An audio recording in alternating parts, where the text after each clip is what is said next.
कुछ आइडिया दे सके सर, कितने की उम्मीद है इन्वेस्टमेंट की? देखिए,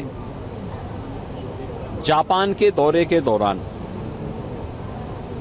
1.5 लाख करोड़ से ऊपर के सहमति पत्रों को वहां के इन्वेस्टर ने हमें सौंपा था, जिसमें से लगभग 1 लाख करोड़ के आसपास का हमारे साथ एमओयू हुआ था। मेरा मानना है अब समय आ गया है, जब कल हम जो इनॉग्रेशन सेशन होगा हमारा, उस समय भी और इसके बाद अन्य कार्यक्रमों में, अलग अलग सेशन में भी इन सबको ग्राउंड ब्रेकिंग भी करेंगे। अब ये केवल बातचीत नहीं होगी, ग्राउंड ब्रेकिंग का भी होगा। कल इनॉग्रेशन सेशन में ही 2000 करोड़ का एक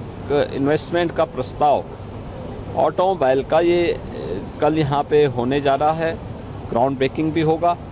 और इसको हम आगे बढ़ाने का कार्य ऑटोमोबाइल के सेक्टर में, रोबोटिक के सेक्टर में, हाइड्रोजन एनर्जी के क्षेत्र में, अन्य तमाम उसमें मैन्युफैक्चरिंग के लिए जो संभावनाएं हैं यूपी के अंदर, उन सभी में ये कार्यक्रम तेजी के साथ आगे बढ़ेगा। तो सर, ये इन्वेस्टमेंट एमओयू जो है ये यमुना एक्सप्रेसवे पे देख सकते हैं या और भी जगह, कहीं भी यूपी के अंदर हमने, हमारे पास 75,000 एकड़ का लैंड बैंक है, 36 सेक्टोरल पॉलिसीज हैं और इन पॉलिसी के बारे में सभी इंडस्ट्री लीडर्स को, इन्वेस्टर्स को और जितने भी इंडस्ट्री सीईओज हैं, इन सब के साथ पहले से ही उनको इनके बारे में अवगत कराया जा चुका। वे उन सब को देखने के उपरांत अब वे उसे जमीनी धरातल पर उतारने के लिए ही अपनी फाइनल बातचीत करने के लिए आए हैं। तो कल दिन भर यहाँ दिल्ली में ये कार्यक्रम चलेगा और परसों फिर वे यहाँ से नोएडा जाएंगे, वहाँ से फिर आगरा होते हुए लखनऊ पहुँचेंगे शाम को। 21 को दिन भर लखनऊ में जापान के यामानाशी और पूरे जापान भर से आए हुए इस प्रतिनिधि मंडल को वहाँ पर यूपी गवर्नमेंट के साथ में, यूपी के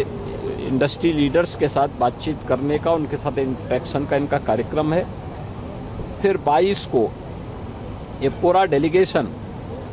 वाराणसी में जाएगा। वाराणसी में सारनाथ में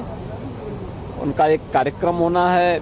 फिर गंगा आरती के कार्यक्रम के साथ जुड़ेंगे और बाबा विश्वनाथ धाम में दर्शन करने के उपरांत फिर ये वापस जापान रवाना होगा। एक बड़ा, पहली बार इतने बड़े पैमाने पे जापान का कोई डेलीगेशन इन्वेस्टमेंट की दृष्टि से भारत में आया है और मैं इसके लिए यामानाशी के जो माननीय गवर्नर हैं उनको और उनकी पूरी टीम को हृदय से धन्यवाद देता हूं कि वे इस पूरे कार्यक्रम को उन्होंने जिस सहृदयता के साथ लेकर के और अपना यहाँ पे आत्मीयता दिखाई है और भारत और जापान के संबंधों को मजबूती प्रदान करने के लिए अपना योगदान दे रहे हैं, वह सचमुच अभिनंदनीय है। और मेरा मानना है कि जापान की टेक्नोलॉजी,